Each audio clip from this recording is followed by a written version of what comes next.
Assalamualaikum warahmatullahi wabarakatuh. Perkenalkan, nama saya Sarki Wardana. Saya berasal dari kelas 23A dengan NIM 2305113031. Di sini saya akan mempresentasikan materi saya untuk melengkapi tugas presentasi mata kuliah Sejarah Asia Tenggara yang diampu oleh Bapak Enwar Al-Fikri MPD. Dan saya minta maaf karena saya tidak dapat hadir karena ada satu dan lain hal. Baiklah, saya akan memulai presentasi saya dengan materi yang akan saya jelaskan, yaitu proses pembentukan negara Federasi Malaysia pada pasca Perang Dunia Kedua. Baiklah, sebelumnya saya akan menjelaskan latar belakangnya. Setelah berakhirnya Perang Dunia Kedua pada tahun 1945, dunia akan memasuki era dekolonisasi, termasuk wilayah Asia Tenggara yang sebelumnya berada di bawah kekuasaan kolonial Eropa. Pada saat itu Inggris sebagai penguasa kolonial di wilayah Malaya, Singapura, Sabah, dan Sarawak pada saat itu mempertimbangkan pembentukan federasi baru sebagai solusi politik dan ekonomi di kawasan tersebut. Malaya sendiri merdeka dari Inggris pada tanggal 31 Agustus 1957. Setelah kemerdekaannya, tentunya negara baru akan menghadapi tantangan besar. Pada saat itu Malaya menghadapi tantangan terkait ancaman komunisme yang berkembang, khususnya di Singapura. Salah satu tantangan paling serius adalah ancaman dari gerakan komunis, terutama melalui Partai Komunis Malaya atau PKM. Meskipun darurat Malaya pada tahun 1948 ke 1960 secara resmi berakhir, tak lama setelah kemerdekaan, ancaman gerilyawan komunis masih ada. Pemerintah Malaya harus terus melanjutkan operasi militer dan program pembangunan desa seperti Kampung Baru. Kampung Baru ini merupakan pemukiman yang sengaja dibuat untuk memindahkan masyarakat Tionghoa pedesaan dari daerah-daerah yang dianggap berisiko tinggi mendukung gerilyawan komunis, khususnya Partai Komunis Malaya, yang bertujuan untuk mencegah pengaruh komunis menyebar, khususnya di daerah pedalaman Malaya. Lalu dihadapkan dengan ketegangan etnis dan integrasi sosial. Malaya yang saat itu merupakan negara multi etnis dengan mayoritas Melayu serta populasi besar Tionghoa dan India. Ketegangan antar etnis terutama muncul terkait isu hak istimewa orang Melayu, bahasa nasional, dan pembagian ekonomi. Pemerintah menghadapi tantangan untuk membina identitas nasional yang inklusif sambil tetap menjaga kestabilan hubungan antar kaum melalui kebijakan seperti kontrak sosial dan rukun negara. Untuk kontrak sosial ini merupakan kesepakatan tidak tertulis antara kelompok etnis utama di Malaysia saat kemerdekaan tahun 1957, khususnya antara masyarakat Melayu dan non-Melayu. Selanjutnya yaitu ketimpangan ekonomi. Pada pembagian wilayah ekonomi Malaya saat itu sangat bergantung pada hasil pertanian seperti karet dan timah, serta banyak wilayah pedalaman yang masih tertinggal. Pemerintah menghadapi tantangan untuk mendiversifikasi atau memperluas aktivitas ekonomi dan membawa pembangunan ke seluruh pelosok negara agar kesenjangan sosial dan ekonomi tidak memicu konflik internal pada saat itu. Lalu juga dihadapkan dengan pengaruh kolonial dan ketergantungan luar negeri. Walaupun telah merdeka, banyak institusi dan struktur pemerintahan Malaya masih dipengaruhi oleh sistem kolonial Inggris. Negara baru ini juga masih sangat bergantung pada investasi dan bantuan luar negeri, terutama dari Inggris dan negara-negara persemakmuran. Proses untuk benar-benar mandiri secara politik dan ekonomi menjadi tantangan besar di awal kemerdekaan Malaya ini. Di sisi lain, pada saat itu Inggris juga ingin mengurangi beban koloninya dan mendorong pemerintahan mandiri di wilayah-wilayah koloninya. Dikarenakan terjadinya berbagai dinamika tersebut, 5 tahun setelah kemerdekaan Malaya pada tahun 1997 muncullah gagasan untuk memperluas entitas politik tersebut dengan menggabungkan wilayah-wilayah lain yang pada saat itu di bawah kendali kolonial Inggris, yaitu Singapura, Sabah, Sarawak, dan Brunei. Gagasan ini tuh pertama kali secara resmi diutarakan oleh Perdana Menteri Malaysia pada saat itu, yaitu Tunku Abdul Rahman pada tahun 1961, tepatnya tanggal 27 Mei. Tujuannya dari penggabungan ini adalah untuk memperkuat posisi geopolitik Malaya, mempercepat pembangunan ekonomi, serta membentuk sebuah negara yang lebih stabil dan berdaulat dalam menghadapi ancaman ideologi komunis dan ketegangan regional lainnya. Salah satu faktor utama yang mendorong pembentukan Malaysia ini adalah karena keinginan untuk menyeimbangkan komposisi etnis dan sosial. Saat itu Singapura memiliki populasi mayoritas etnis Tionghoa yang signifikan, dan penggabungannya ke dalam federasi diharapkan bisa diimbangi dengan masuknya Sabah dan Sarawak yang memiliki populasi bumiputera yang besar pada saat itu. Hal ini dinilai penting untuk menjaga keseimbangan politik dan menghindari dominasi satu kelompok etnis dan dalam pemerintahan pusat.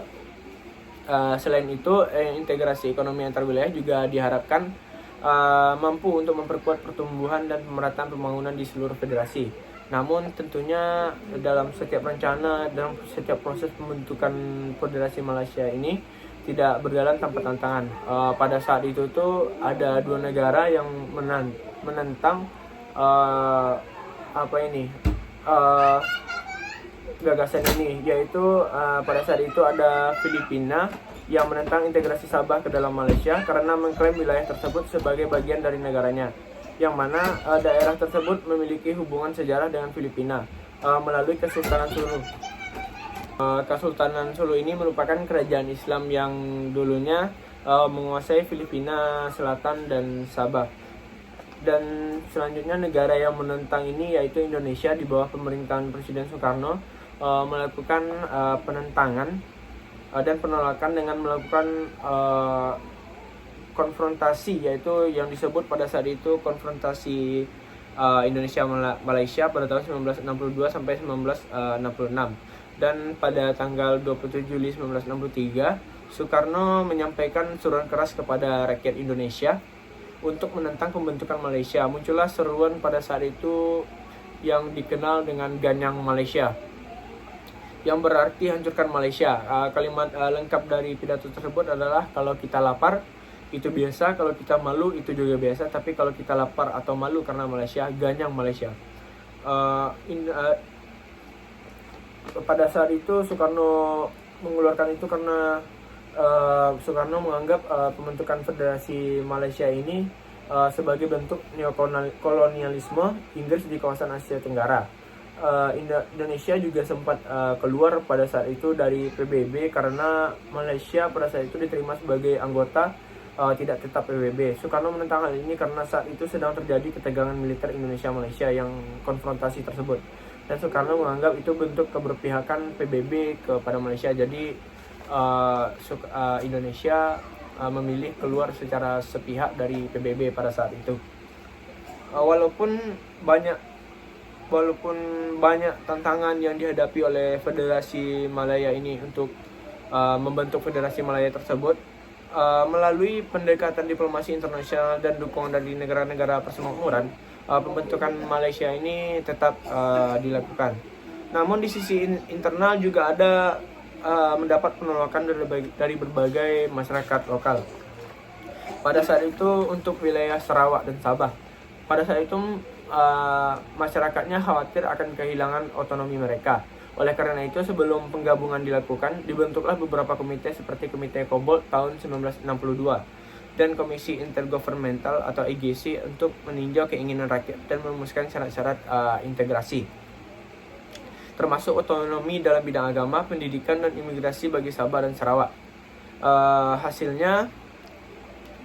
Setelah hasil Komisi Cobalt itu diumumkan, dilakukan perundingan antara pihak-pihak yang terlibat pada 9 Juli 1963, ditandatangani perjanjian Malaysia di London oleh perwakilan dari Federasi Malaya, Singapura, Sabah, Sarawak, dan Inggris yang berisi yaitu yang pertama persetujuan prinsip pembentukan Malaysia. Komisi Cobalt menyimpulkan bahwa mayoritas rakyat di Sabah dan Sarawak menyambut baik gagasan pembentukan Malaysia ini, asalkan hak dan kepentingan mereka dilindungi. Oleh karena itu, dalam perjanjian London 1963 disepakati bahwa Sabah, Sarawak, dan Singapura akan bergabung bersama Federasi Tanah Melayu untuk membentuk negara Federasi Malaysia. Yang kedua itu jaminan hak istimewa dan otonomi negeri Sabah dan Sarawak. Perjanjian tersebut mengakui bahwa Sabah dan Sarawak akan diberi otonomi yang lebih luas dibandingkan negeri-negeri semenanjung Malaya. Hak-hak ini antara lain mencakup kontrol atas agama, bahasa, pendidikan, imigrasi, dan perundangan tanah, serta hasil hutan. Hal ini dituangkan dalam dokumen 20 perkara untuk Sabah dan 18 perkara untuk Sarawak.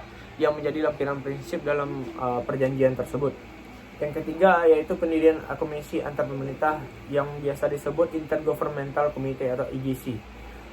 Setelah laporan Komisi Cobalt, dibentuk Komisi IGC pada akhir tahun 1962 untuk syarat-syarat dan ketentuan masuknya Sabah dan Sarawak ke dalam Malaysia. IGC ini menyusun dasar perundangan yang akhirnya dirumuskan dalam perjanjian Malaysia yang dipakai untuk mengubah konstitusi federal Malaysia. Yang keempat yaitu perlindungan terhadap budaya dan agama lokal. Perjanjian menjamin bahwa agama Islam tidak akan dijadikan agama resmi Sabah dan Sarawak. Meskipun ia merupakan agama resmi Malaysia secara keseluruhan, kebebasan beragama sepenuhnya dijamin bagi penduduk kedua wilayah tersebut. Bahasa Inggris juga tetap dipakai sebagai bahasa resmi di Sabah dan Sarawak dan jangkauan tertentu. Dan yang terakhir yaitu tanggal pembentukan Malaysia dan prosedur legislasi. Dalam perjanjian London disepakati bahwa Malaysia akan dibentuk pada 16 September 1963. Sebelum tanggal tersebut, semua wilayah yang tergabung wajib melaksanakan proses legal dan legislatif masing-masing untuk menyetujui dan meratifikasi atau menotifikasi pembentukan federasi tersebut. Akhirnya setelah sekian banyak proses, setelah sekian lama untuk menunggu, akhirnya pada 16 September 1963 Malaysia resmi dibentuk dengan anggota Federasi Tanah Melayu, Singapura, Sabah, dan Sarawak. Namun pada saat itu Brunei memilih untuk tidak bergabung karena pertimbangan politik dan ekonomi.